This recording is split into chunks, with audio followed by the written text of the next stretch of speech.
Thank you for joining us for the 22nd annual Ethics and Responsible Business Forum. The topic this year is AI, the new game changer in higher education. How will AI challenge, support, and transform learning? At this time, I would like to welcome our MC for today's event to the virtual stage. Please welcome distinguished lecturer of the College of Business, Jeff Froshman. Hello, vast viewing audience. At this year's live webinar, our keynote speaker will give a 30-minute presentation.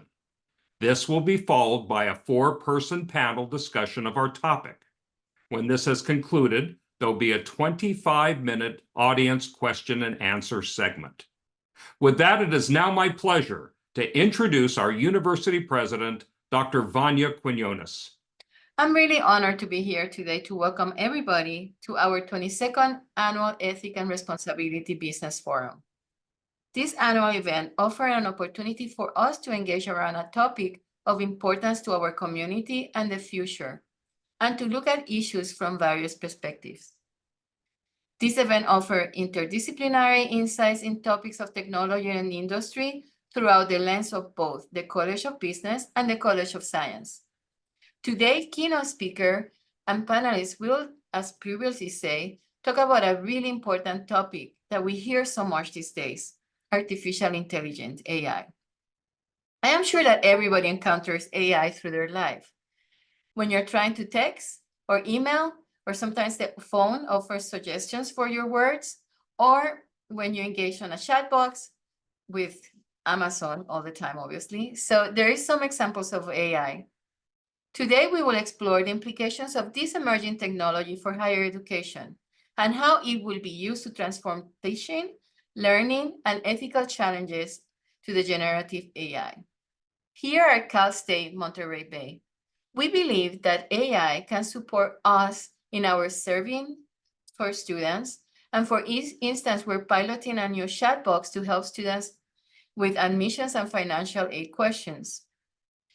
As the president of this institution, I have challenged the leadership to find ways to use AI to support the work of the university and student success. I have also challenged the academic affairs leadership team and the deans to look on how we will embed teaching about AI into each program and classrooms. And so every graduate student from CSUMB will understand and use AI. As an institution of higher education that is committed to equity, diversity, and inclusion, we must ensure that we're using these new AI tools to enhance equity, improve quality of life, and support the learning and teaching of all. So conversations like today, the one that we're having today together, is essential to look at the bigger picture surrounding these technologies. I want to thank everybody involved on this symposium, but more specifically, the interim dean, Mary Lou Shockley, and the interim dean, Tom Horvath, for their continued support for this forum, and also I want to thank the key speakers and panelists participating today. Thank you. Thank you, Vanya. And now I am pleased to introduce Dr. Andrew Lawson, our interim provost and vice president for academic affairs. So first, I'd like to congratulate the College of Business and the College of Science on continuing this forum for so many years. So this is the 22nd time we've hosted the Ethics and Responsible Business Forum. 22 years is an impressive run. It requires commitment and a lot of dedication to put an event like this together year after year. So I'd like to thank the staff and the deans of the College of Business and the College of Science for their efforts. I'd also like to welcome our community and industry partners, as well as the students joining the webinar today. So as Vanya mentioned, today's topic is relevant to us all. I really believe AI will be the most transformative technology in at least a generation, and probably longer than that. But it is especially applicable to those of you who are going to be graduating out into a world where AI will become increasingly omnipresent.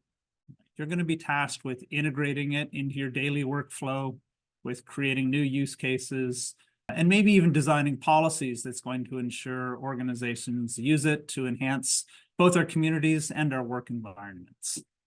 So today's forum offers a chance to look critically at both the ethical applications of AI from more simple questions on maybe how students can ethically use AI as a tool to improve the research and the writing, to more complex questions about the ethics of using copyrighted material to train models. That's currently playing out in our court system as we speak. And you might even be touching on the more esoteric questions of existential risk posed by AI. So in a field where gains are currently on an exponential curve, the future state is really difficult to predict, but we do know that the change is coming incredibly quickly. So I encourage you all to engage, to ask good questions, and share your vision of the future of AI. I'd also like to finish with a quick thank you to our media partner, KAZU, our local NPR affiliate. Thanks for your support of the university. And now back to our MC, Jeff Froshman, to move our program along. Jeff? Before we begin, we would be remiss if we did not do a big shout out and thanks to our wonderful organizing committee. So let us now begin. Our keynote speaker is Dr. Alejo Jose Sison. Dr. Sison teaches business ethics at the University of Navarre in Spain.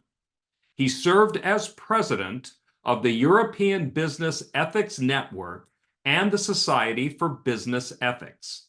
He works mainly from the perspective of the virtues and the common good. He currently focuses on AI issues in business. Welcome, Dr. Sison. You may please begin our discussion. Firstly, I'd like to thank Professor Caleb Bernacchio, who's the first one to reach out to me.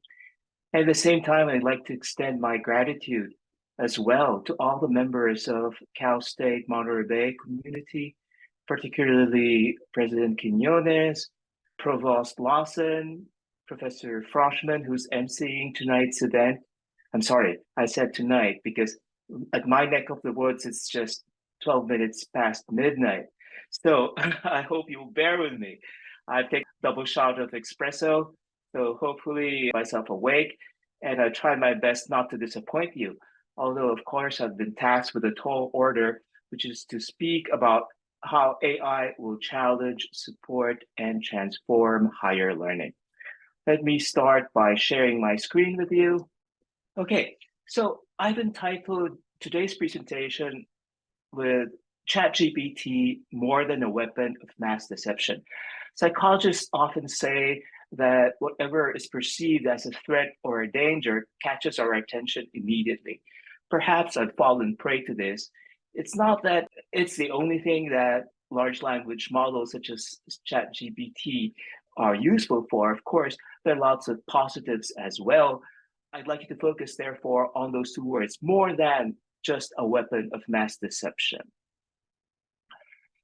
I've divided this presentation into 5 different sections. First, I will speak of the ethical challenges of generative AI, just to sort of provide a context wherein we'll be dealing more particularly with what I mean with large language models such as ChatGPT as a weapon of mass deception.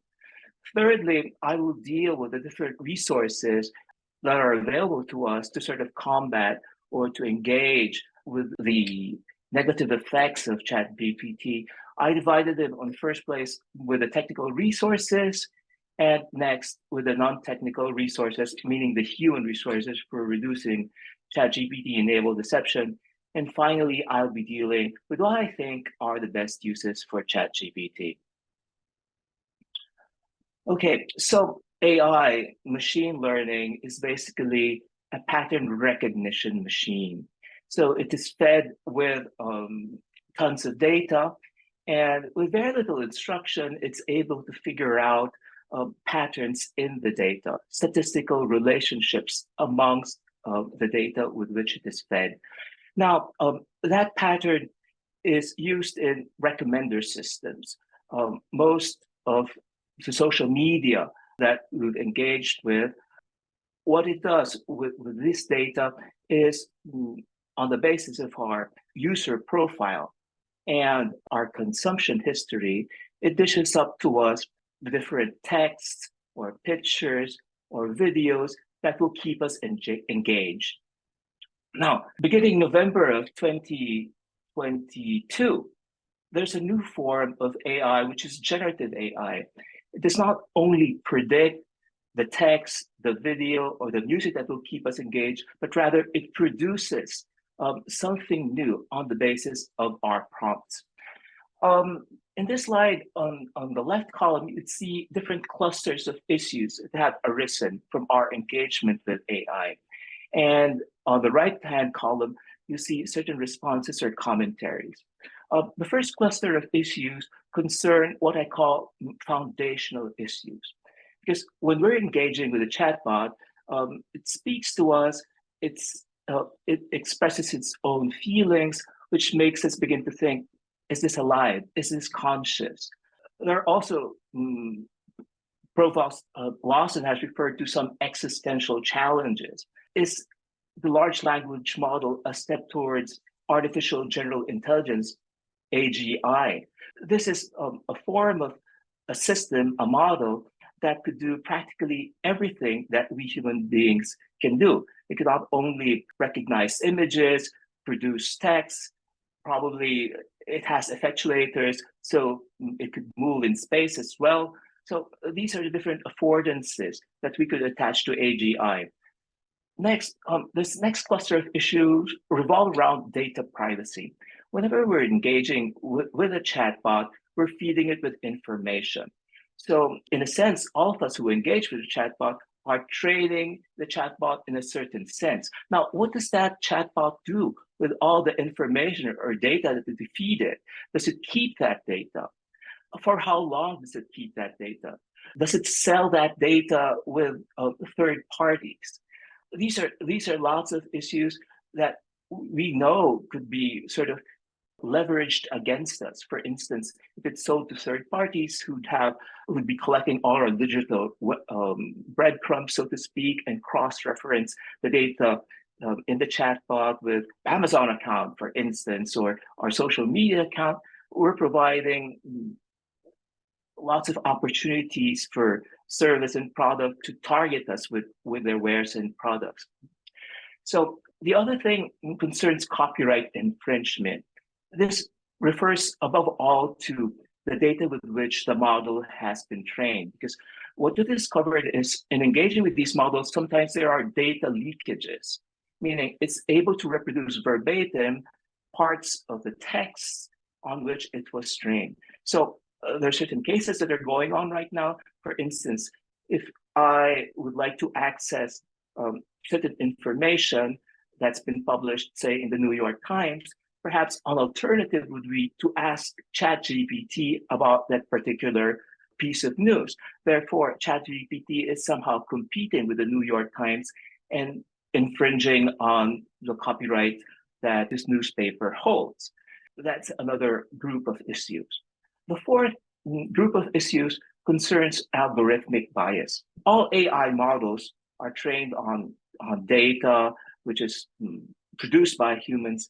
And for instance, if I were to ask the chatbot, please come out with a story about a doctor, chances are it will give the doctor a male name, for instance, in a similar way that if I ask the chatbot to write a story about a nurse, it would by default give the nurse a female name. So it's entrenching certain biases that's found in the data, and it reinforces that bias. Another problem is hallucination, basically making things. Some authors say that this is the sort of default situation of large language models because they have no contact with reality. They're not actually grounded in reality. For instance, if I were to ask ChatGPT, not that I recommend it because you're not supposed to share personal information, but if I were to ask ChatGPT, please tell me what you know about Alejo Sison, who's a professor of ethics, there's a very high possibility that it will start attributing books or articles that don't exist, or were not books or articles that were not written by me. It's literally just making those titles up. So this is another ethical problem, ethical challenge that arises due to the algorithmic bias. A fourth group concerns employment and automation. Perhaps a group of workers who feel very highly threatened by the use of chatbots would be customer relationship managers, call centers, people who work in call centers, because instantly you have chatbots which don't grow don't grow tired at all. They don't grow sleepy, and they could manage many of the common queries or complaints. So there's a problem of these models displacing people from their jobs. And once people have been displaced in their jobs, chances are they will move on to carry out tasks that are even more vulnerable and add lesser value. That's what you call, BS jobs. That is, jobs that are even more vulnerable than the ones they held before. They add very little value and are very poorly paid. And finally, these large language models could also be used in social media platforms, and they strongly affect the quality of our public discourse. Just this morning, I was reading a post on Twitter, a person who sort of threw out a query out there, and chatbots started responding to their queries, making things up as they go. So since the objective of most social media is engagement, they feed us more of the sort of news that keeps us reading, going through doom scrolling and infinite scroll. So it doesn't really matter whether what's being served is true or false. The issue is to keep us engaged. So this is an excellent instrument for contagion, for creating echo chambers, and for producing deep fakes. What do you mean with ChatGPT as a weapon of mass deception? Well, you see, by the way, the chatbot uses language in a very proficient manner, we're led to think that it must be human. This is a bias called the anthropomorphic bias. It's very similar to, for instance, if I were to dip a pen into a glass of water, I know that the pen is straight. However, I cannot help but see it as crooked. So no matter how aware I am that it's just a machine, I cannot help but think that it must be rational, it must be human. So this is the basis of the deceptive power of large language models as ChatGPT.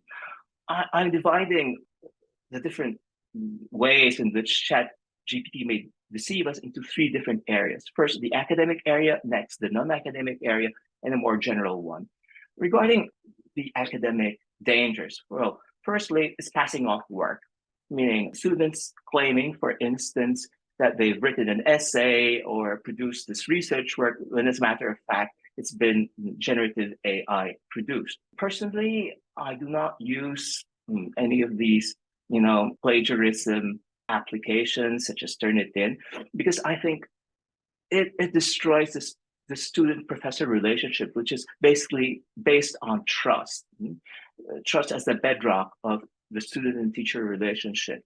Now, what I'd like the students to realize, however, that there are certain activities which cannot be outsourced, and learning is one such activity. Hence, learning means, above all, thinking, writing, and speaking for oneself. It's not the sort of activity that you could outsource to a chatbot. As professors, I often tell the students, well, you may fool the professor, but frankly, if you pass off an essay as yours, if you fool the teacher, it's not like we suffer any penalty. But the joke's on the student, because after having paid for their courses, for their tuition, they have not learned, which is the biggest punishment they could receive. Next, ChatGPT, immediately after it was released, they started running different tests such as SAT, the board exams, the bar exams, and it was doing fairly well. The problem, however, is that ChatGPT lacks the knowledge, the skills, the attitudes, and the aptitudes that those tests are supposed to measure and verify. to some extent, it's as if we professors had students who are very good at guessing the right responses in a multiple choice test. They don't really know, but they're just very good at guessing. So that's exactly what's happening when ChatGPT takes tests. A third threat is ChatGPT as a co-author.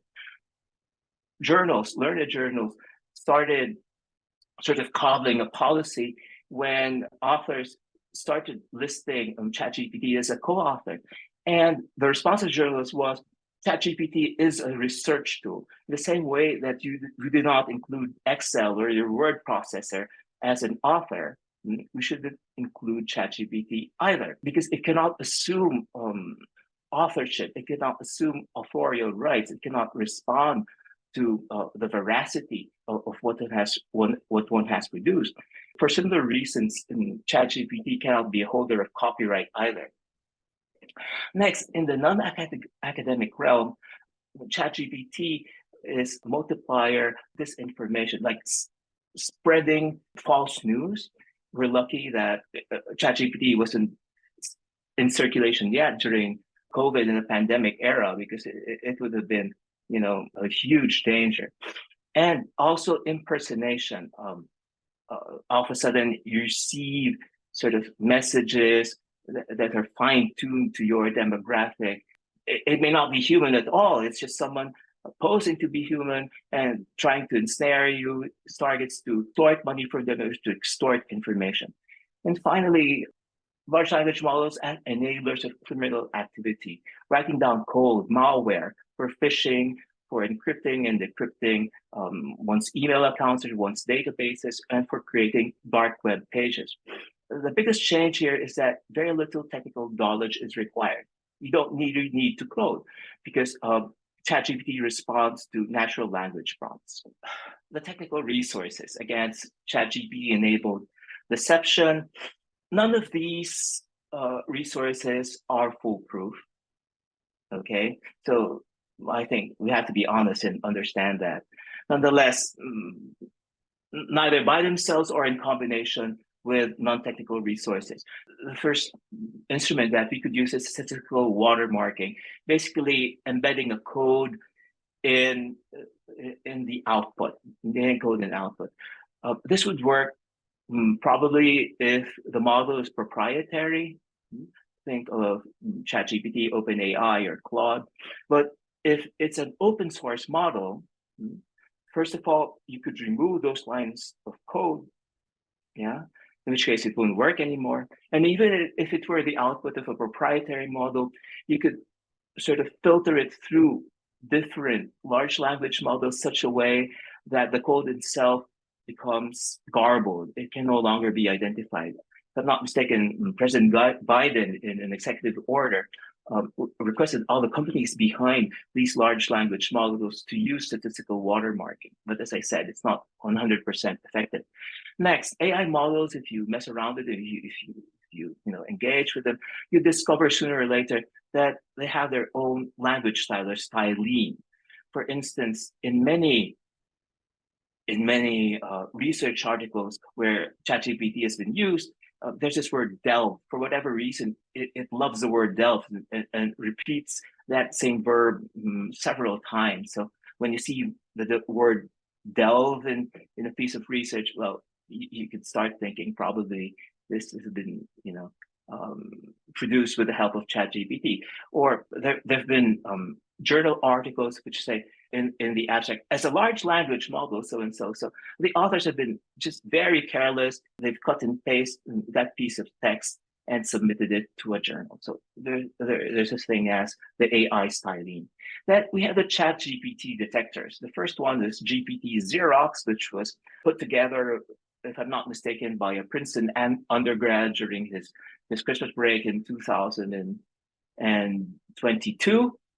So that was that. And then another detector is called Detect GPT, which is logarithmic based. OpenAI came up with its own classifier several months afterwards. So this was taken to be a sign that, well, the lack of responsibility of this company, because it's as if, okay, so I've invented nuclear power, I don't really know what this is useful for, but just the same, I'll sort of let go of it, send it out there in the wild, play around with it, and we'll discover what its proper uses are and what the dangers are. In the end, OpenAI had to withdraw its classifier because it just wasn't working. Lots of false positives with false negatives. And then lastly, fact-checking websites. There's one which I think is very useful. It's called truemedia.org. I think this is a basis principle, the old-fashioned principle that you need two independent sources in order to verify a piece of news. So two different people who are not in touch with each other, they say more or less the same thing, then probably it hasn't been made up. So that's another technical resource. Now let's move along to the non-technical, also known as human resources that we could use against ChatGPT. First and foremost, simply inform the terms of use, content moderation, safety, and overall best practices. For instance, if one were less than 18 years old, strictly speaking, they should not be able to access this technology. You might say, so age verification, that is a challenge. I agree, it is a challenge. It introduces friction. However, friction of the good kind, because there's a principle in business, which is know your customer. You're responsible for knowing who your customers are. And for instance, banks, they have to verify identities, age, etc. If banks could do it, I'm sure that these companies could figure out a way as well to enforce the terms of use. Of course, we hardly read it, but it also tells you you're not supposed to use ChatGPT for anything that would be illegal. In theory, they could sue you if you to behave in such a way. Next, the companies behind these models should be transparent about what these models can and cannot do or should not do. If what we need, all we need is a bedtime story for our kids, well, very low stakes, so go ahead and do it. But for instance, using ChatGPT for psychotherapy, probably not. Although there's some research according to which people prefer to spill the beans, so to speak, especially to deal with embarrassing issues with a chatbot because they feel they're not being judged. So it could be helpful in diagnosing certain mental health issues, but certainly it should not take over therapy because ChatGPT is not a licensed therapist. You need a human for that. Thirdly, educator considerations regarding the age, educational level, and domain appropriate use of these large language models, always under supervision. The idea behind this is, for instance, why is it that we insist that school kids learn math? You know, if there are calculators all over the place, they could use their phones. It's not really necessary from a very practical perspective to learn arithmetic. However, the point is for school-age kids not to know the exact response to this arithmetical problem. What we're interested in is for the kids to develop the mental skills, right? The mental skills. So for that reason, probably it doesn't make sense for someone in second grade or third grade to be using a calculator when they're supposed to be doing long division. Yeah. And finally, having humans in the loop. We have to be aware that large language models are machines. Although they may be very proficient in the use of language, they are machines. And as machines, they cannot take responsibility for their actions or their output. There has to be humans in the loop. And as much as possible, we should try to inform people and educate them about the principles of human AI interaction. Unfortunately, sometimes we read in newspapers about people who are driving using a GPS system and driving straight into a lake because that's what the GPS system tells them, despite the fact that it's clearly they're driving into a lake. So, I mean, people sort of defer judgment to machines, unfortunately. Regarding what I think to be the best uses for ChatGPT, remember, it's a large language model. So it's notoriously poor in math. Sal Khan from CanMigo, initially he was very optimistic, and he said, finally we'll be able to have a private tutor for the users of the service. But I think since then, he's got a reality check. And despite the fact that you may sort of devise an API, another application on top of this foundational model, it's not really a reliable sort of program for doing maths.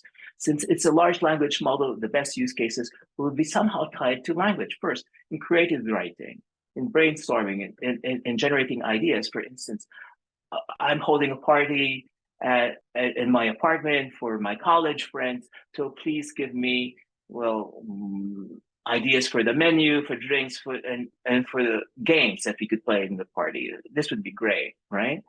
It could be a textiles transformer as well. So I've got this Shakespearean sonnet, please transform it into a rap.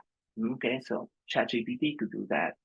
Next, in non-creative writing, as a spelling and a grammar check. So very similar to, we have these things already. You have Grammarly and many other software. Or in copywriting, you have copy editing. Please write, I'd like to start selling like vegan footwear. So please write a copy for me. How should I pitch it to this target demographic and edit it? And as a programming assistant, writing code, researchers have been sort of following the usage of ChatGPT, and there was a very pronounced dip during the summer months, which sort of tells you that students, the majority of people who are using ChatGPT will be students for their schoolwork, which kind of makes sense. But at the same time, they also noticed that those who were persistently using ChatGPT were programmers. So you have to verify, but it gets you through the more boring part of programming. You always have to verify. And then thirdly, in teaching and in learning, it's been very useful for preparing lesson plans and scripts, in preparing multiple choice tests, for instance. This is great because if you have like hundreds of students in class, probably it makes sense for you to give them a multiple choice exam instead of a open-ended question, which would take a lot of time to correct. But since we professors, we already know our stuff, we already know our subjects, then we could sort of correct, and we could very easily tell whether the options given us by ChatGPT are valid multiple choice options or not. I mean, there's always this expertise. Next, as a critical thinking tool, for instance, you could ask ChatGPT, please provide me with reasons for and against the use of social media by teens. Yeah. So it could give you, well, 3 reasons in favor, 3 reasons against. And what I would do would be to provide my students with that essay and ask them, read this essay, critique it, tell me whether you agree with it or not, and please provide the reasons. So it enhances their critical thinking. ChatGPT is a language tutor. Again, this is a low stakes sort of use. For instance, I need to sort of drill my knowledge of the Spanish verbs. So this is something that ChatGPT can do very well. And as a writing quality benchmark, meaning in the past, probably whenever we make spelling mistakes or syntax mistakes or grammar mistakes, we'll get deductions. Now that this sort of technology is available to students, you could say, simply no longer will I accept essays that have grammatical or spelling flaws. It's no longer acceptable because you have access to this sort of technology. Okay, so at this stage, what I'm going to share with you is a heuristic, like this was devised by someone who's working for the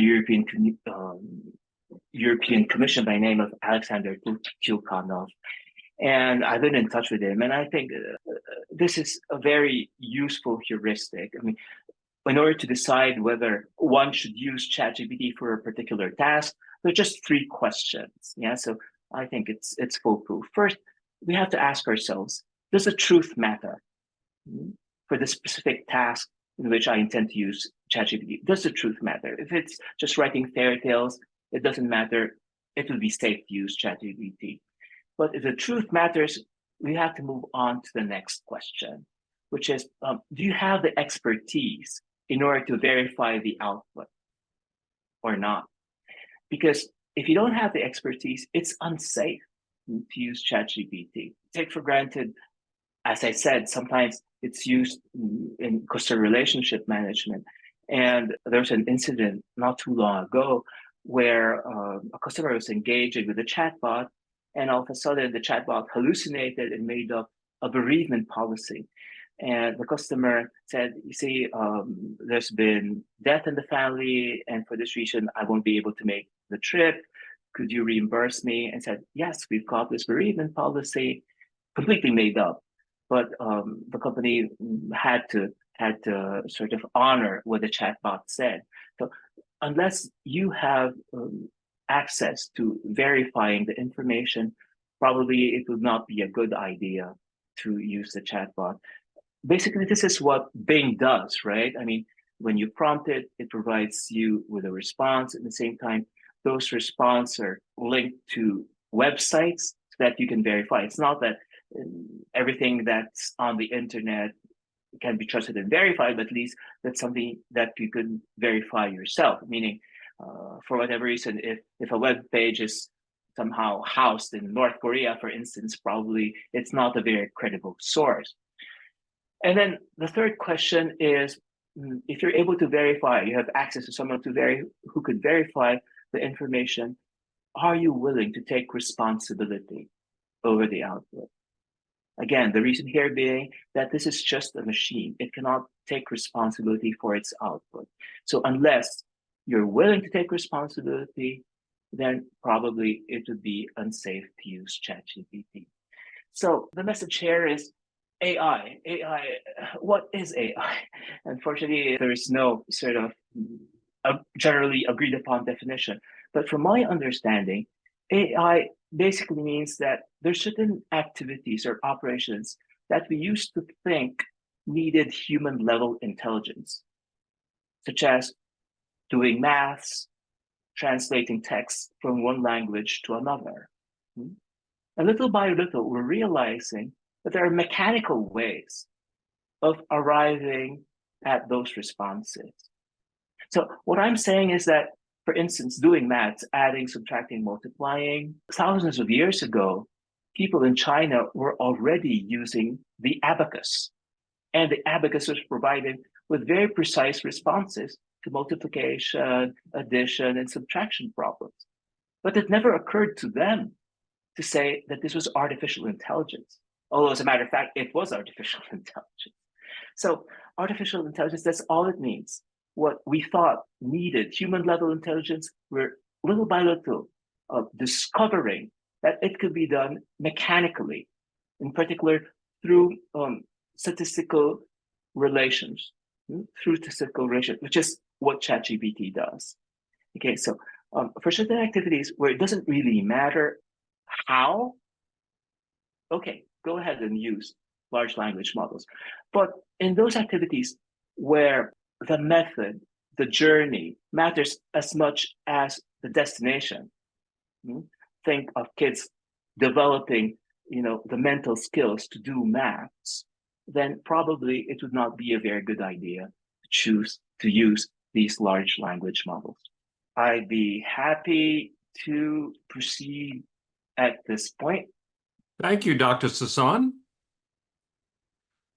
At this point, I will now introduce our four panelists who will give their points of view on the topic of our forum, along with a discussion. Our first panelist is Dr. Jill Hosmer-Jolly. Jill holds a PhD in Business Administration and Management from North Central University. Jill held management and executive positions at Charles Schwab for 12 years before becoming a consultant and eventually entering academia. Jill has been a lecturer and my dear colleague at CSUMB for the past 15 years, participating in curriculum and course development. She currently serves as Vice Chair of the Academic Senate Executive Committee. Welcome, Jill. Our next panelist is Dr. Laura Otero. Laura has over a decade of experience in the field of instructional technology and online education.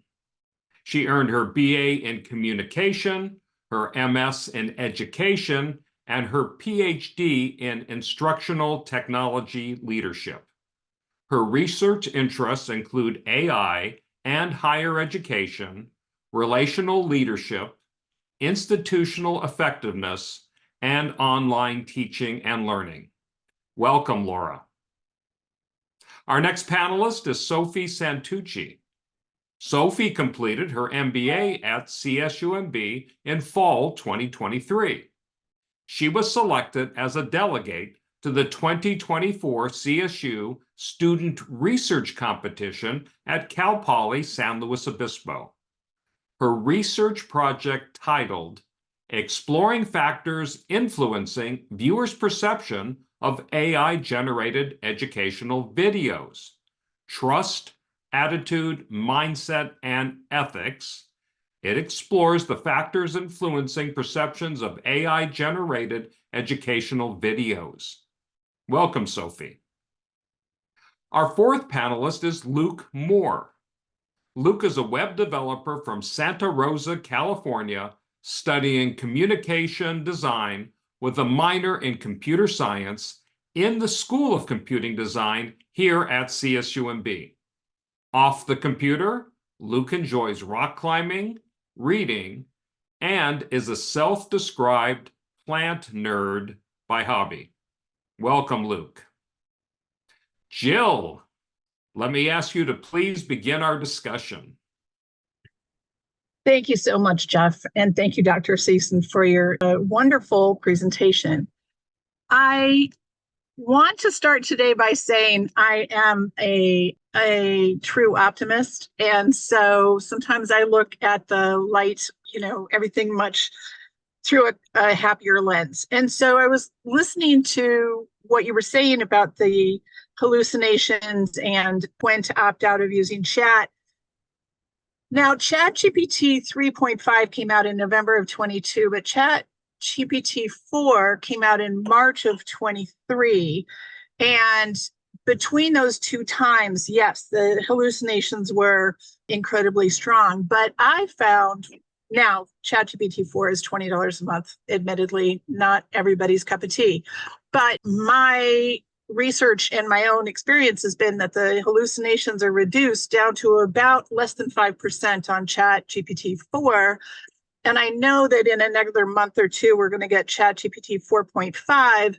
So I just wanted to sort of take that with a grain of salt. But I want to focus on, I love your list of items where it's handy to use it. My research specialty within the category of management is neurodiversity.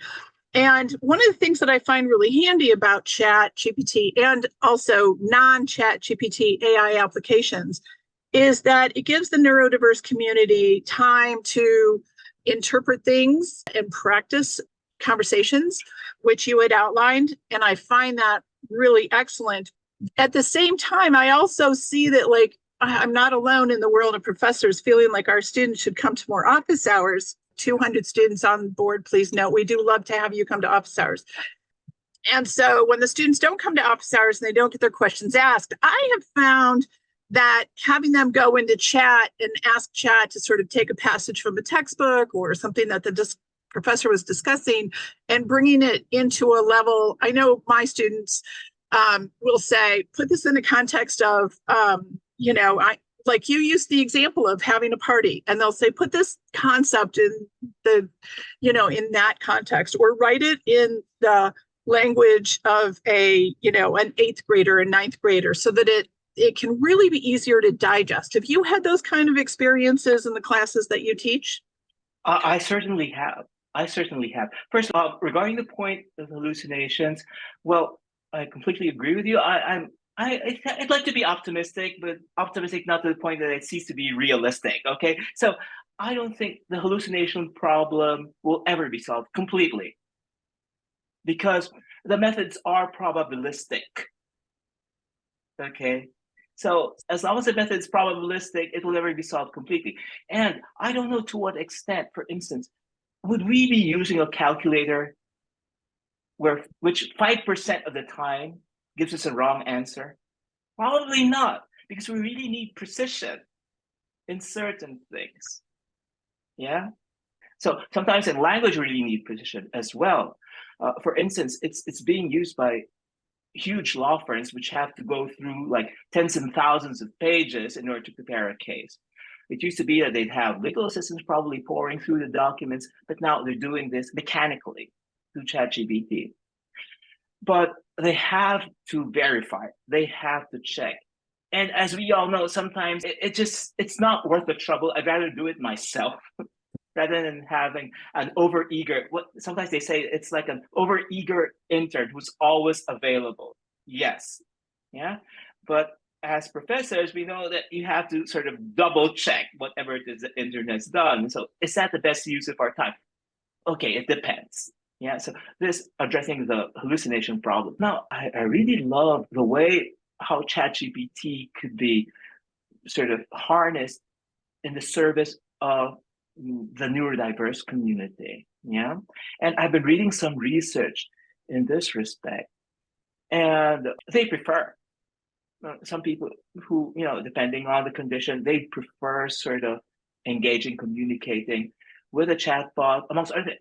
I would prefer myself because depending on what the topic is, sometimes it gets embarrassing, right? Like so probably it's easier to talk to a chatbot because you feel you're not being judged. But one thing is the preference of the user, and a completely different thing is the benefit that they draw from it.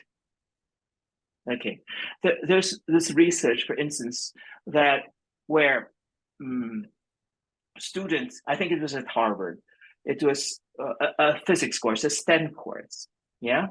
And in one class, they had this sort of the star lecturer who's very proficient in language. They walked them through the different principles, so forth and so on, yeah? And the students loved it. And with the control group, what they did was a professor came, gave them some problems, very little instructions, and you go figure it out yourself. The students hated it. As a matter of fact, they said, all our classes should be taught in the same way as in the first class, with the star lecturer. However, when it came to sort of evaluating their performance, the results were completely different. So sometimes, doing things the hard way, has its benefits. Those in the control group had much better performance than those who went through, with the star lecturer, although of course they resented having to do things their own way. Yeah. So I think that's the sort of thing that we'll have to bear in mind. In other words, let's look at the midterm and long-term effects, not simply, the immediate preference of people, of the users. I find myself very aligned with Jill in terms of having that optimistic view of AI. And I certainly respect the cautions that you've brought up. I think, so one of the things that you mentioned is that we need precision. And I find myself excited that it's not precise. I like that it hallucinates, and that may be an unpopular opinion, but I love that it hallucinates because it forces us and it forces our learners to critically think about the output. So I think about, if you put this into, if you put a question into Google, right, there's a million sites and half of them are garbage, right? And so I think that's a valuable lesson. And in the same way, AI does that, but it manages to also model correct syntax and grammar. And so I find it incredibly powerful as a teaching tool in like writing courses, because it does force our learners to question things. And I love when they question things. I think that's when we grow. So yeah, that's all I had to add to that. I just think it's a powerful tool, and I'm excited to see what we can do with it. Fully agree, especially, in the language domain. I think it's excellent. It's excellent. Yes. And also to sort of echo what Jill and Laura were talking about is, so the research that I did was looking at two different videos, both the same video, but we told half the participants it was made by AI, the other half were told they were made by humans. What I found in my results was that people are still preferring the human designed videos. However, something that was really interesting that came up was, despite being told this video was made by AI, this video was made by a human, when asked, was this video made by AI or human, people got the answer wrong based off of which group they were in, right? So I think that there is just naturally this hypervigilance with us scanning content to see where is this coming from, right? I think that it has sort of created this more healthy skepticism about information we're receiving on the internet.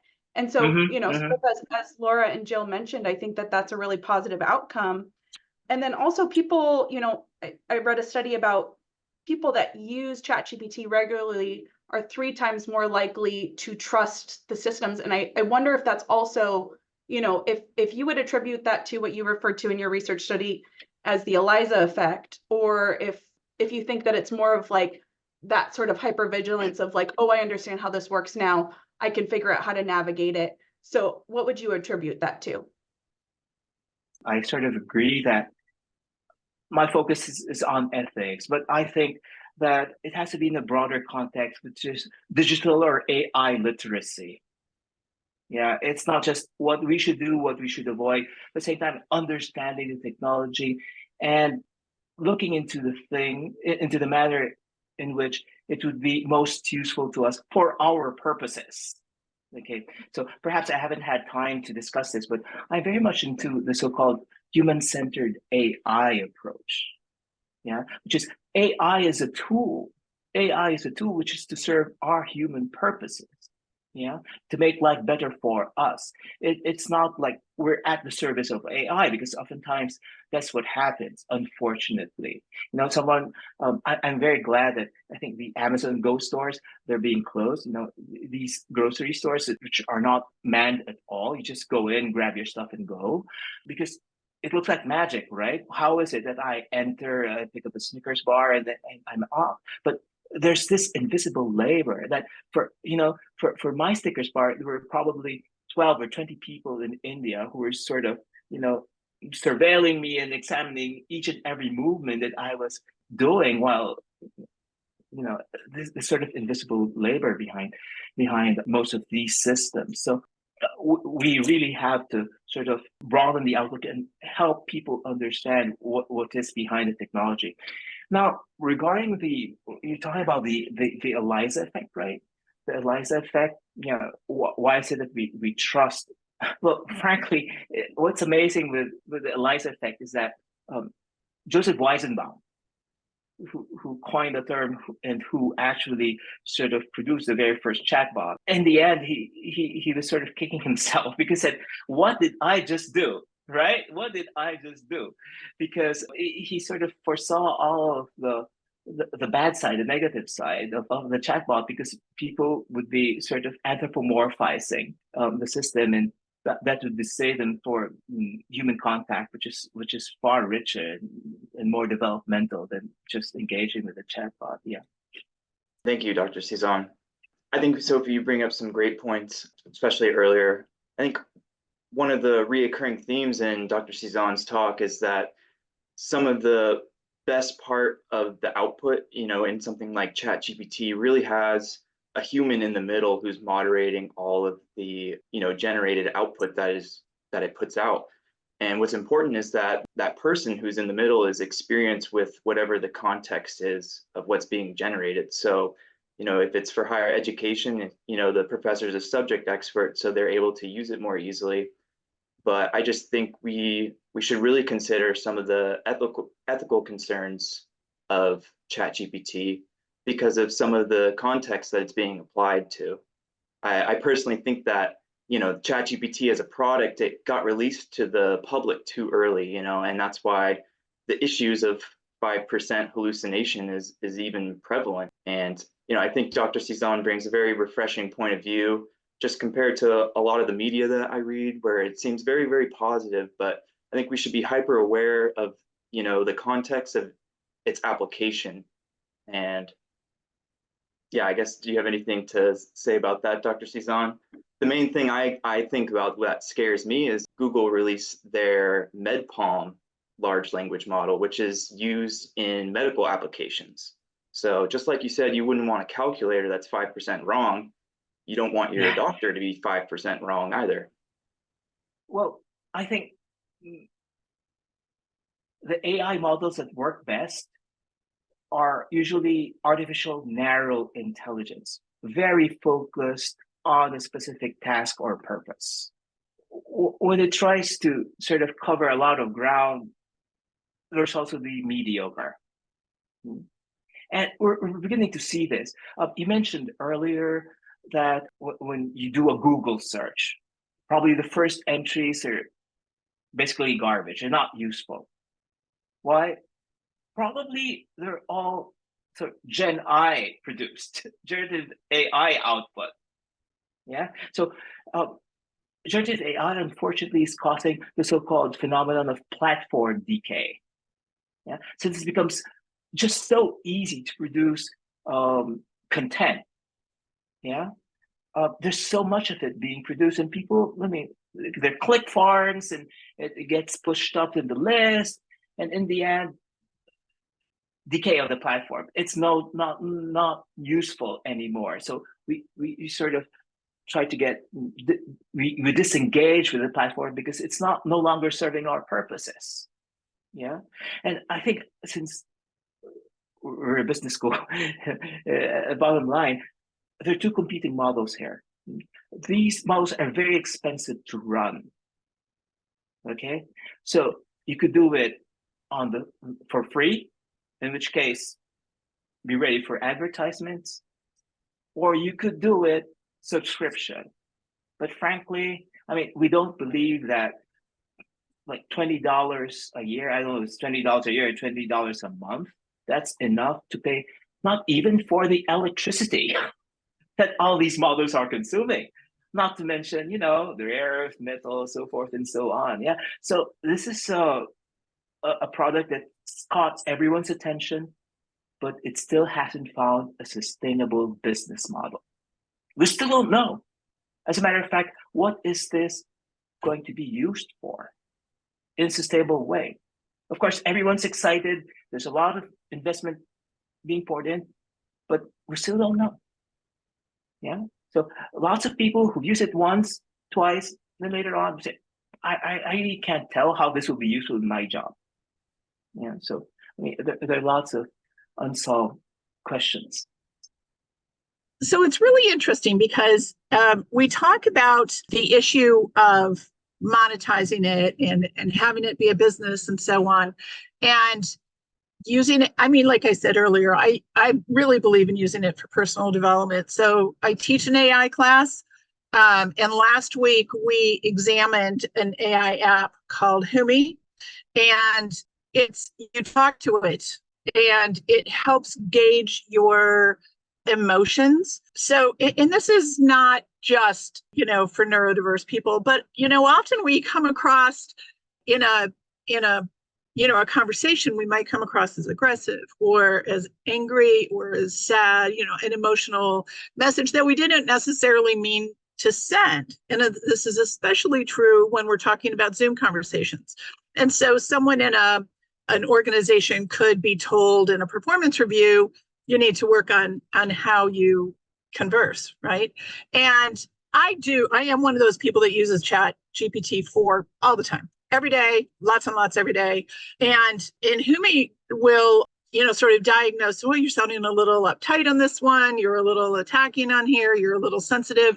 And so I see, I don't want to be sort of oversweeping, but I almost see that our ethical responsibility to our students is really to teach them how to use this, not just these different apps, which I fully believe are going to be self-sustaining, financially self-sustaining, and in fact profitable. And many of us have been around to see websites go from that's irrelevant to now it's mandatory, right?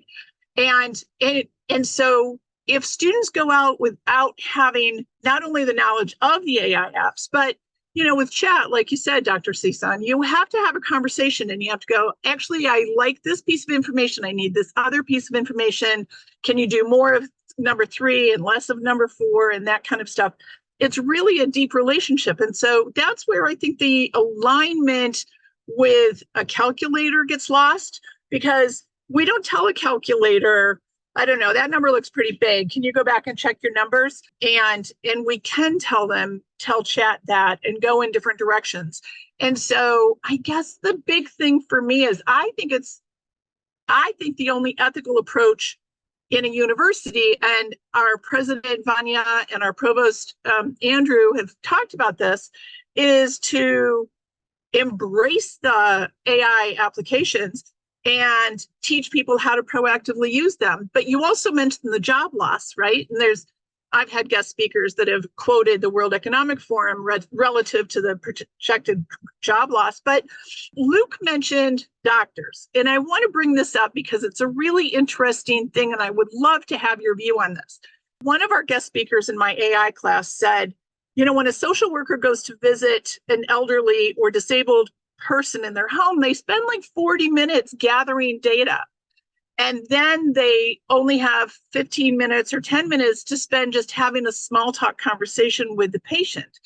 When in fact, if you had an AI application listening to the discussion, it would populate automatically everything. And so the small talk, which benefits the patient tremendously, would take up the whole 45 minutes, and the AI would capture necessary items. And so I see it leaping forward in that area. Do you see that at all?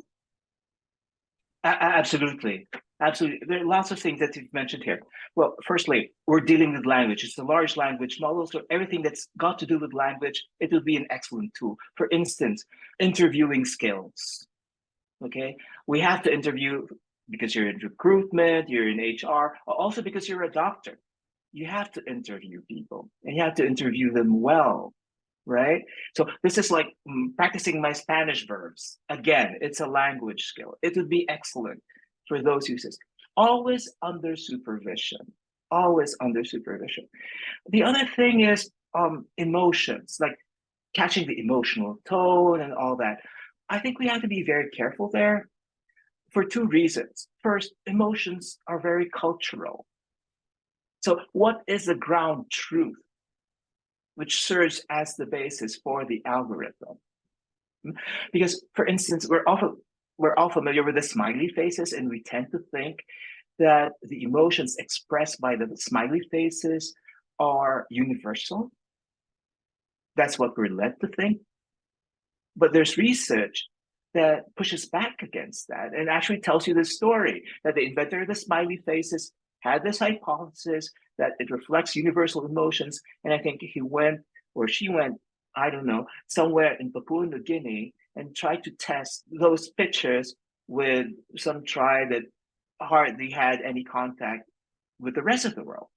And well, they weren't reacting in a manner that the researcher had expected. So they see a smile, and for them, well, it doesn't mean anything. Okay, so I mean, reading faces, I think the ground truth there is still very controversial. That said, I think because actually a recent research of mine deals about chatbot friendships. Okay, deals about chatbot friendships, and what I'm seeing is that this is sort of shifting terrain because chatbots do not have emotions. No machine can have emotions. So everything that chatbot has are simulations of emotions, fake emotions. These are fake emotions, but we see them as if they were true, as if they were authentic. And there's a danger of emotional entanglements with chatbots. Okay, especially for kids or for people who are prone to, certain psychological and mental difficulties, or even the rest of us. I'm sure that if we were somehow enclosed in a room that the only thing we had were a chair, would end up talking to that chair. Okay, because there's this very human, deep-seated need to relate and to socialize. So we have to consider whether emotional entanglements with chatbots are healthy relationships or not.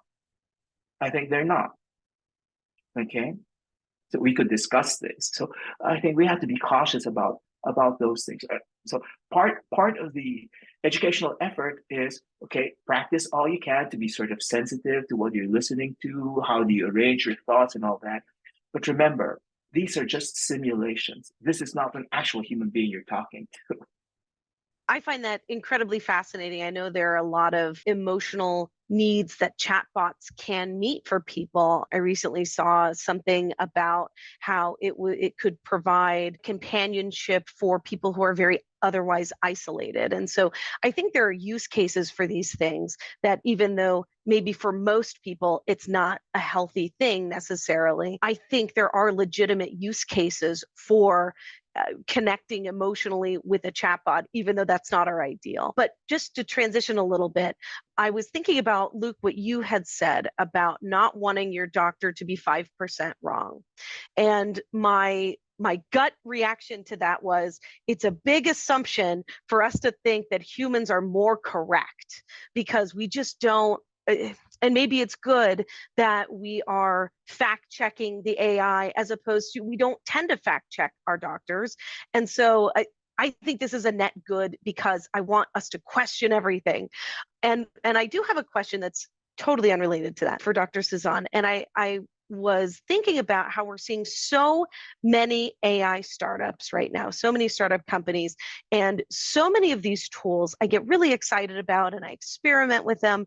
And then I realize that they're just using the ChatGPT or whatever other tool. They're just using the API, and they have prompt engineered this thing. And so I think my instinct is that this is going to be the next bubble. And what is your perspective on that, Dr. Cizon? Okay, just two things before responding to your question. AI with doctors. I've read through a piece of research, because oftentimes, unfortunately, when you visit the doctor isn't even looking at you. They're busy looking at a computer screen, sort of punching in your information, right? So AI would come in very handy if it took a recording of the conversation, and the doctor wouldn't have to spend so much time, writing out the details in your medical history. So I think this is an excellent use case for AI, because the doctor will actually be looking at the patient, trying to draw all that, body language and information that's useful for that person's therapy, instead of looking at the computer screen.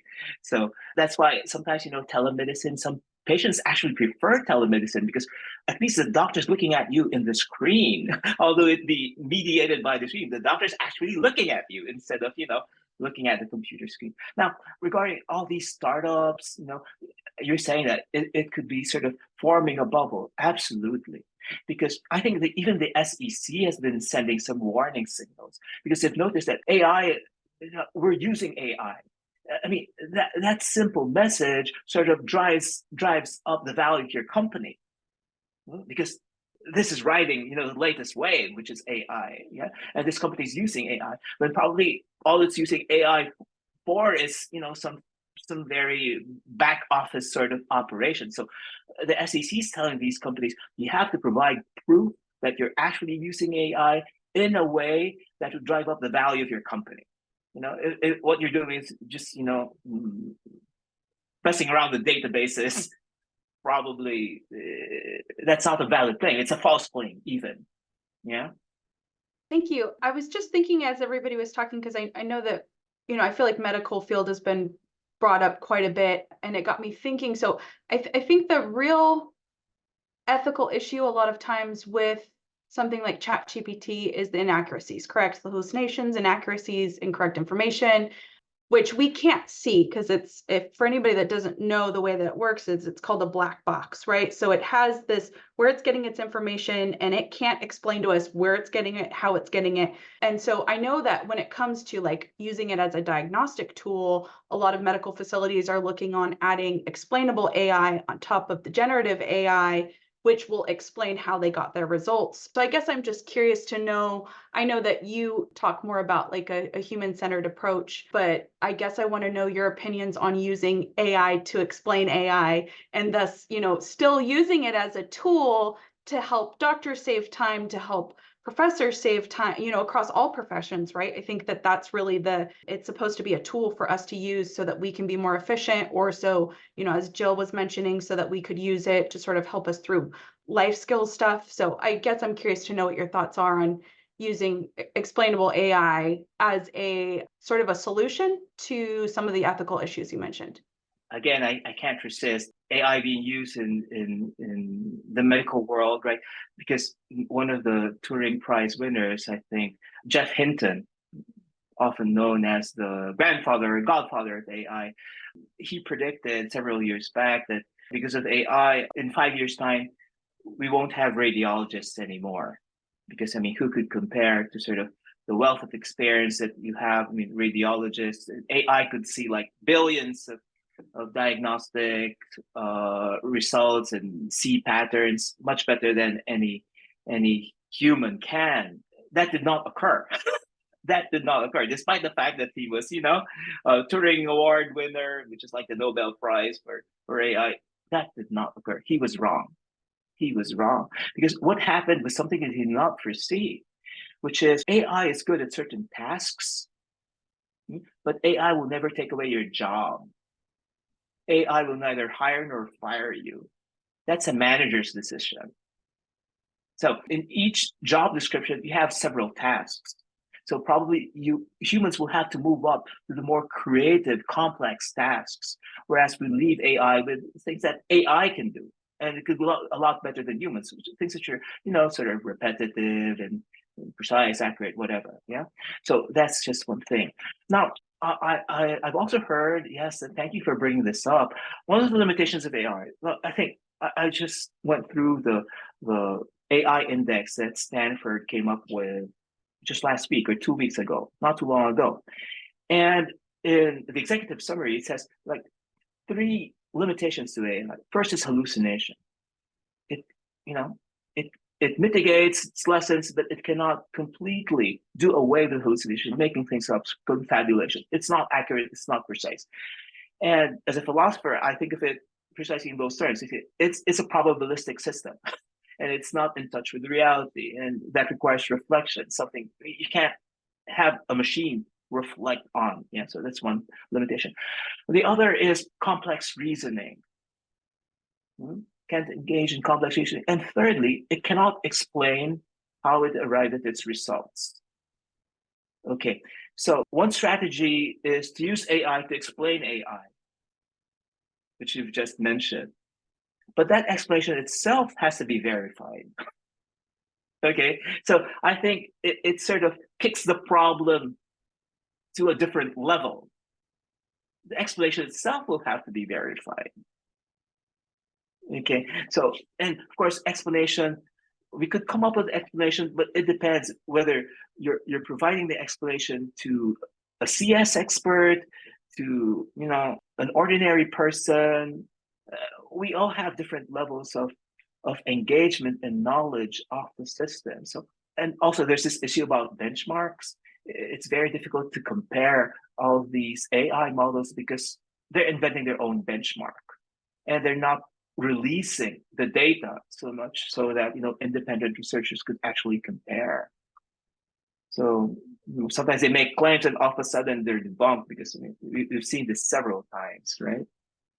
I just wanted to bring something up that Jill mentioned, just your attempt to teach AI to your students and how to use it responsibly. And I kind of wanted just to reflect on my experience with that at CSUMB and, the efforts of one of my computer science professors. He encouraged the class to use it for a difficult topic of computer graphics. And he had us send screenshots of our conversations with the ChatGPT, and some of the best responses that I got out of ChatGPT was actually prompting it to not immediately give me the answer and to sort of ask follow-up and clarifying questions, because it is very, very quick to assume answers and give that to you.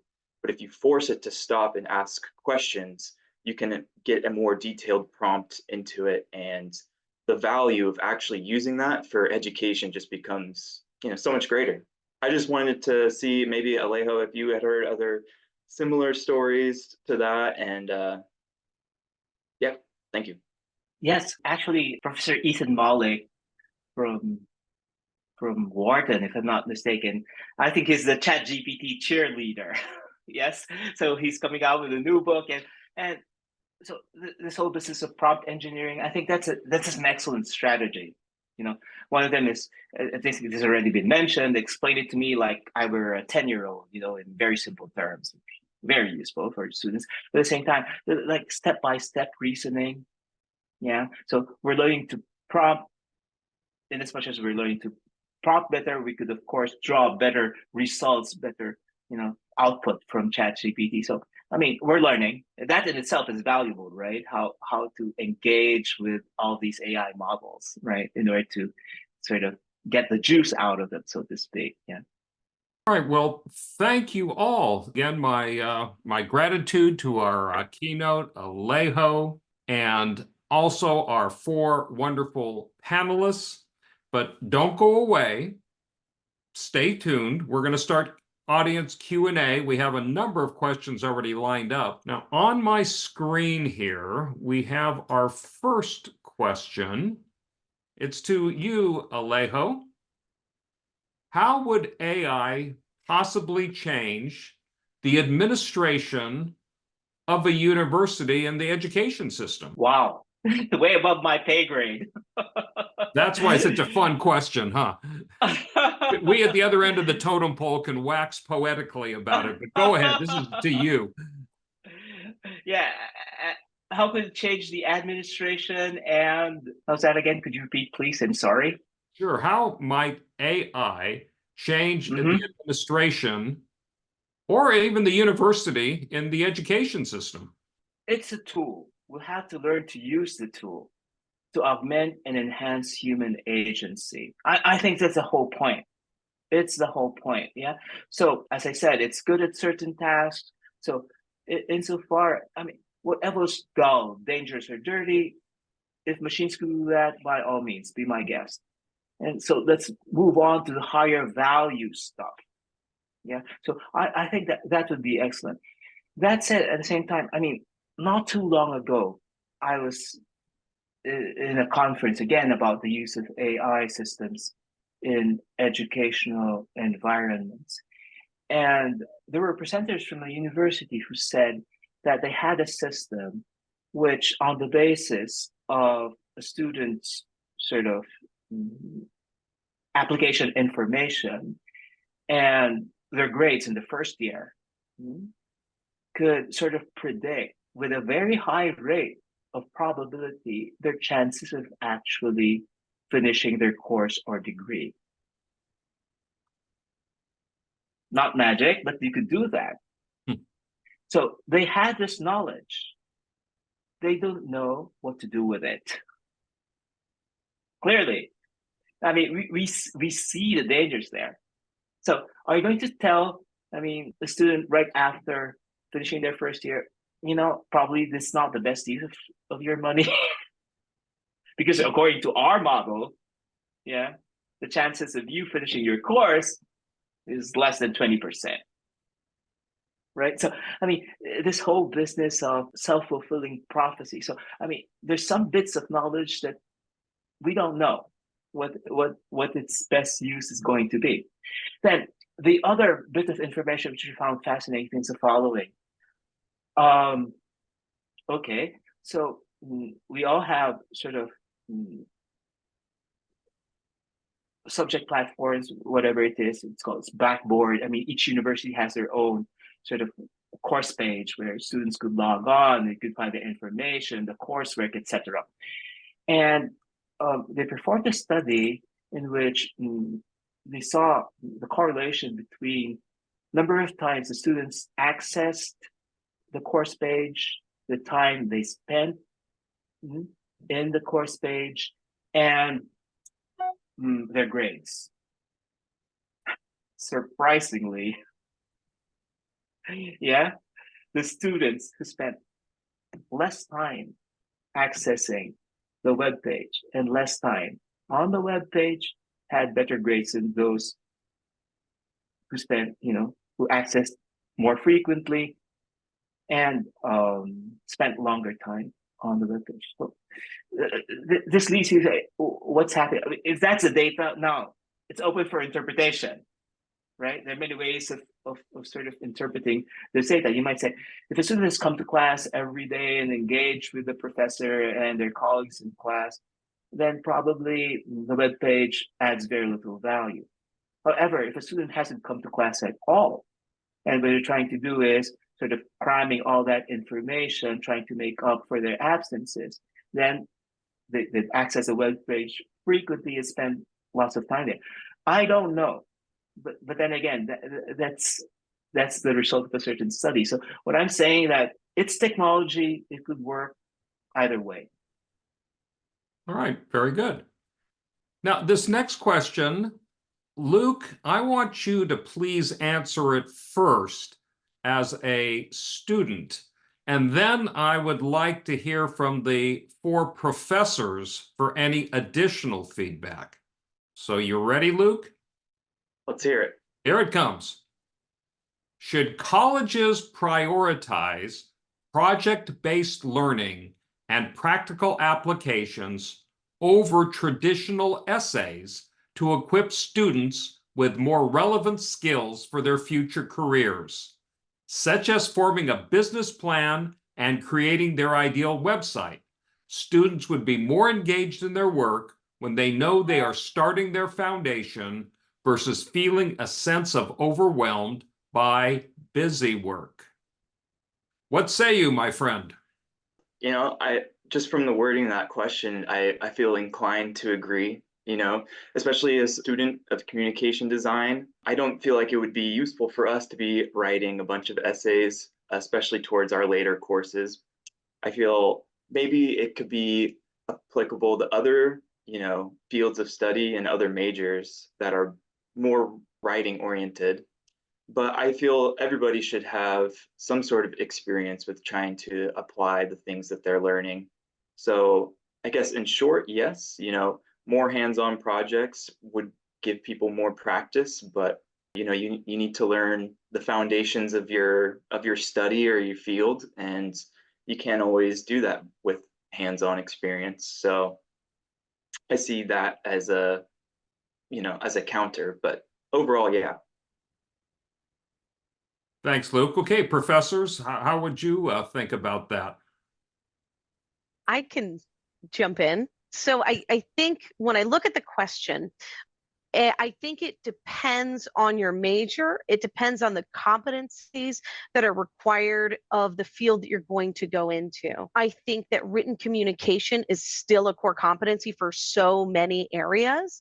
So that being said, absolutely, project-based learning is one of those things that is very, very successful in terms of a teaching strategy when you are getting students to apply the information that they're learning in really practical ways. The information sticks in their brains better. So both, I guess, are important. And that doesn't mean that written communication, so when you're talking about like essays versus written communication, you can still incorporate written communication into a project. So I don't know if that helps, but those are my feelings about it. And Jill, I see you've got something you got to say. When doesn't Jill have something to say? But Jill, please say it. Thanks, Jeff. Yes. And if anybody wants to know what I have to say, we have an after hours event starting in 20 minutes. So yes, I totally believe in hands-on project-based learning in the business school. Almost every class has a group project. Sophia's graduated from the MBA program. Everybody always group projects right up until the end. And so we are very hands-on. But I do have to say, and I'm not, you know, I'm in the business school, so our essays are, you know, not critiquing, you know, literature, for example. And I require the students use ChatGPT and Microsoft Word with the dictate button, because even in a project-based situation, group situation, I want to know what they're thinking. I mean, really, I look at the education that we deliver as, you know, read, write, think, you know, communicate, orally communicate, deliver as a group. Those are like my 5 pillars that I look at all the time. And I can't tell how someone's working through a project if they're just delivering me the final result. So, you know, Dr. Season, you kept talking about math. Math teachers don't ask for the final answer. They ask you to show your work. And so what I ask the students to do, open up Microsoft Word, click on the dictate button, and just voice to text all the way through, like I did this and this, and this is what I think, and I had this problem, so I made this decision, and I don't know if it's right or not, whatever it is. Take that, copy, paste, put it into ChatGPT. Tell ChatGPT this particular prompt. Clean this up mechanically. Do not add any words that are not mine. Maintain my tone, maintain my voice, and maintain my words, but make it clean and readable. And the thing is, if you do voice to text a lot, like I'll go blah, blah, blah, and it types blah, blah, blah. But when I ask chat to clean it up, it takes out all of that silly stuff. And so I tell, like Luke said, sending in a screenshot. I'm like, show me what you did in voice to text, then show me what chat gave you, show me how you cleaned it up. Like, I want to look at all of these. But the bottom line is, I need to know that when our students graduate, they can think like an MBA, or they can think like a business grad, they can strategize, they know why they're doing what they're doing. I mean, I had the same initial reaction that Luke described of like, yeah, I want to agree with this. But I'm also thinking back to when I had Jill as a professor, and I had her twice actually. And there was a lot of work that we did, a lot of different things, and a lot of things that I didn't understand why we were doing. And then she would have us submit these journal entries, basically explaining what she just talked about, describing the process. And I think, if anything, the process of me just evaluating my own struggles with the work. Why am I even viewing this as busy work? Is it because maybe this isn't challenging enough for me? Maybe I'm not really understanding this, so I'm just going to try to like get an assignment in, right? So I do think it is more about introspection. I think every assignment, even if it's silly, I mean, sometimes I look back on something I did in my undergrad, over 10 years ago and go, oh, that's why they had us do that, right? So it's a little bit difficult, but I think it's really more about being introspective about our own processes and figuring out, why does this feel something that I'm resistant to completing? So Alejo, Yeah. some of your thoughts on that. Just a few thoughts. Yes, I think these are two different methods addressing different skill sets, and they're complementary. I mean, there's certain things that you'd only learn. You never know something unless you're able to explain it to someone else in your own words, right? That's something all of us professors sort of understand and experience. Hence, I mean, that's why traditional essays would be useful. I think I know, but unless I'm able to put it down in writing in my own words, then probably I didn't know it as well. On the other hand, project-based learning. So I'm teaching business ethics courses, and I divide my class, because it's a fairly huge class, into different groups, and they have to come up with group presentations, and obviously they have to prepare and coordinate all that stuff.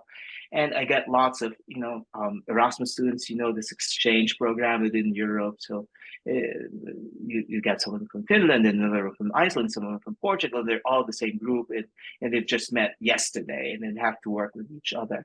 And I said, okay, this is very important, because first place, as a business major, a huge chunk of your job will be making presentations. So you have to learn to be able to speak in public, and to sort of manage a discussion, and give people a chance to speak off, and sort of give them some feedback, be able to respond. So that's very important. And secondly, you have to be able to work with people of all sorts, because the tendency is to work with those whom we already know, those who we feel comfortable with, those with whom we have a similar background. But I say that's not going to happen in the workplace.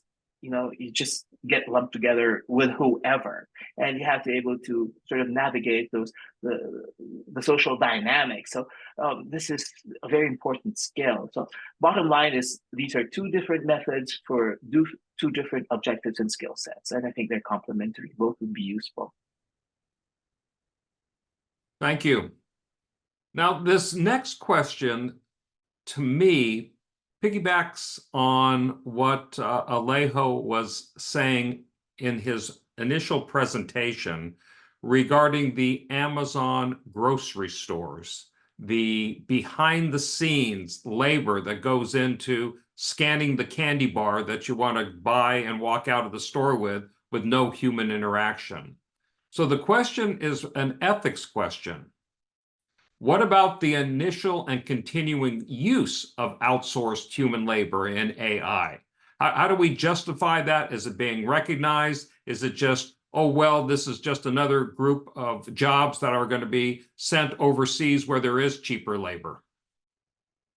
Firstly, I think this sort of self-service cash registers, self-service checkout counters, it's an example of so-called full automation. So automation doesn't really add value. It removes certain jobs, but it just pushes all the tasks to the consumers themselves. Okay, so we see some businesses would see this as an efficiency, right? On the other hand, I mean, there's certain areas, for instance, you could think of a seniors community where they hardly have contact with anyone else. So people who actually be looking forward to going to the grocery store and having some chit chat with whoever's manning, the checkout counter.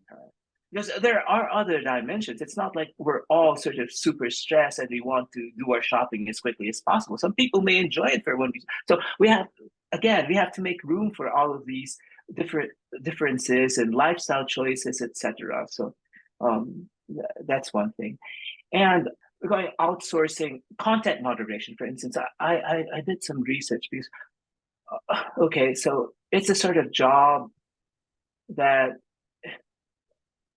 people tend to outsource because very poorly paid. And I know there's been a lot of controversy regarding content moderators who I think they're based in Kenya, if I'm not mistaken.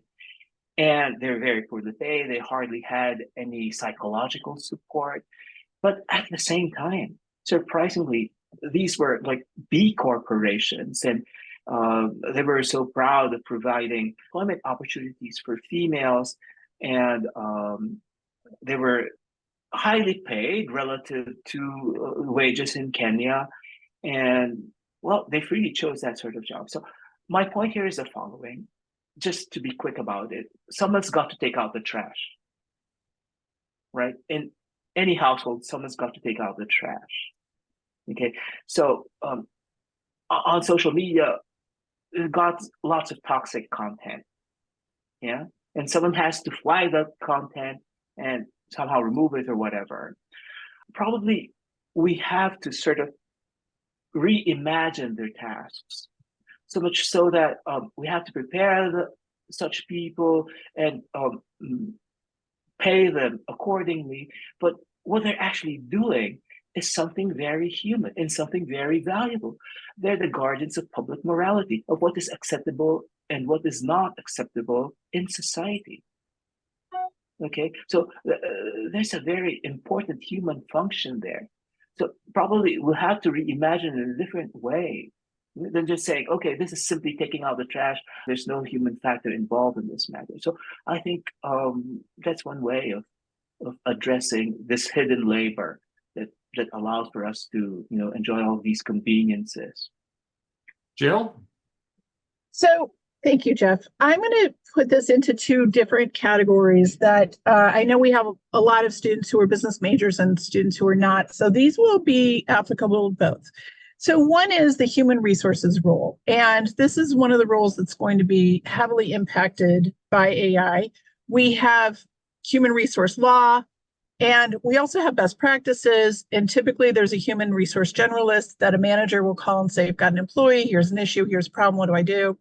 A lot of those questions are fairly routine, and they absorb a lot of time from the generalist, when in fact, though that manager can use an AI system to say, what do I do about this? What's the rule about that? They get that taken care of. Now they get more in-depth one-on-one hand-holding for more complex HR issues, which does seem to be really necessary. Our HR funding in a lot of corporations is one of the first to go, and still the stress levels go up, right? So we have higher level stress, more need for HR generalists to have time, and then we have more paperwork. So I think that's one area. But I'm going to highlight our fabulous moderator, Mr. Froshman. And Mr. Froshman is an unbelievable instructor of income tax. And at the same time that he teaches income tax, every time I see him in the building, he is surrounded by students where he's really helping them understand the complexities. And we are, we just passed income tax day.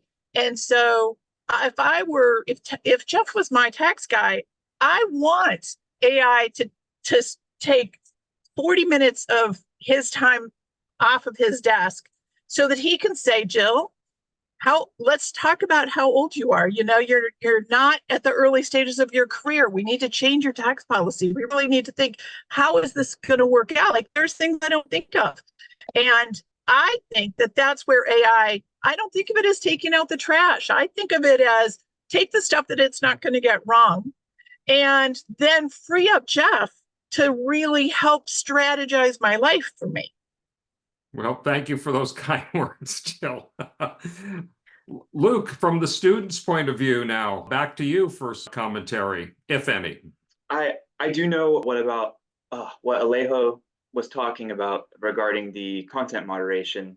It was the company OpenAI, behind ChatGPT, they were paying Kenyan content moderators $2 an hour to go through some of the content that ChatGPT can output. And when you have such a large technology that's trained on what's available on the internet, the internet has everything for better or for worse. So I think when I think about taking out the trash, I think about what these people are exposed to and what they have to filter out. They are directly engaging with it. So it is an ethical concern that I think I feel about too when I'm using something like this. And it makes me grateful for the position that I'm in, where I get to use this product as a cleaned up tool and not see some of the horrible things that it can output. And that's really what I was thinking about. We have time for one more question, and then we're going to be doing a little bit of wrap up. So one question, maybe some quick, snappy answers here for our limited time. Understanding that AI will not completely take over jobs, what do each panelist quickly recommend a student who is already graduating this semester do to prepare for a full-time role in an industry that is already adapting AI tools? So I currently am teaching a class, and that is their semester-long project to determine what their industry is using. And so the first thing you do is you go out there and you Google it and you ask Chat, what are they using in the dental industry relative to artificial intelligence, relative to apps, that kind of thing. And then you'll start to get that. So it's really a solid several hours of searching. I also think that you need to be ready you can ask ChatGPT and say, I'm going to go for a job. I always say, take the job description, put it in ChatGPT and go, what questions am I going to be asked? And then what is that job interviewer going to ask me about AI? And then you go out and you start trying all the apps. You can usually get like 3 days for free, 5 days for free, or something like that. Go out, try it, and then cancel the account. And so when you go into that job interview and they go, what do you know about AI? You're a new college graduate. And you're like, hey, I absolutely know. This is what they're doing in dentistry. This is what they're doing in orthodontics. And this app was tried. It didn't work very well, but this one worked great. And then you're like, they're going to stop. They're going to also sign up for newsletters. There's literally a website called There's an AI for that. And sign up for that one. It's superhuman.ai, and just go out and see what are the best newsletters and just read them. I'm sure Laura's looking like, yes, Laura and I read them all the time. Laura created the most amazing class, which I took last summer, and literally went down the rabbit hole for like 1,000 hours on all of the great resources that she has available, which is why Dr. Sison, everybody spends a ton of time on Laura's Canvas. Laura, some quick feedback on that, and then Alejo, I'm going to give you as our keynote the last word before we do the wrap up. Well, thank you, Jill. That was very generous. I just to piggyback on everything that she said, there are so many great newsletters, so many great resources for you. And I think if you want guided exploration, enrolling in a course is a great way to do it. But yes, you can absolutely do some of this exploration on your own. It just depends if you want that guide. And so certainly Jill's class, my class, like you will get that level of guidance in that space, in kind of a safer space. But just going out there and experimenting with these tools, reading the privacy policies that the tools have so you're comfortable with what data you're sharing, because there is that reality. As long as you're comfortable with that tool and the amount of information that you're sharing, I think just getting your hands into it is a great way to start. And yes, there are a ton of resources. I'll put a link in the chat as well that can give you some great resources that you can use. Alejo. Yes, so I think the question is all about robot proofing your job. So where should you concentrate? Yeah. So firstly, everything related to the perception and manipulation, because what's easy for humans is very difficult for AI models and robots, and vice versa. What's easy for them is very difficult for us. So perception and manipulation. Next, creative intelligence. Yeah, which is making sense out of things. It's not just, okay, coming up with a Rubik's Cube or a peanut butter and jelly sandwich in the shape of a Rubik's Cube. That doesn't make sense. Maybe original, novel, but doesn't really make sense. Third, things related with social intelligence. Yes, social intelligence, because as I say, emotions are an embodied phenomenon. And we could tell whether emotions are authentic or they're just plain simulations. And lastly, I'd say STEM plus being things related with a knowledge of AI digital literacy, a knowledge of intellectual property rights, and ethics, of course. Yes, because AI still cannot supply that sort of knowledge. Alejo, Jill, Laura, Sophie, Luke, thank you very much for your time, your wisdom, your humor. It was one terrific webinar. Now for our closing remarks, I will bring to the camera the Interim Dean of the College of Business, my wonderful friend and colleague, Dr. Mary Lou Shockley.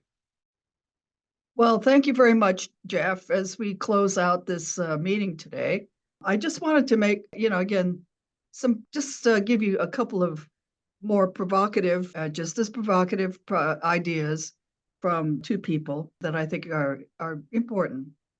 One is Amy Webb, who is the CEO of Future Today Institute at New York Stern School. And she speaks about AI as being a long-term growth technology that will probably initiate a super cycle of change, similar to when we introduced electricity, the steam engine, internet, that kind of technology. And it's been a convergence, she feels, of technologies that are driving the current AI movement. She indicated that back in 1970, again, it was a super hot topic of discussion, but we went into what she referred to as an AI winter. Things are changing because of convergence of technologies that have occurred and knowledge that's so pervasive today. So that's one thought. The other is by Dean Duta from the Said Business School in Oxford. And here's a prediction from him. He predicts that in about 10 years or so, machine learning will cross the intelligence barrier and equal human intelligence.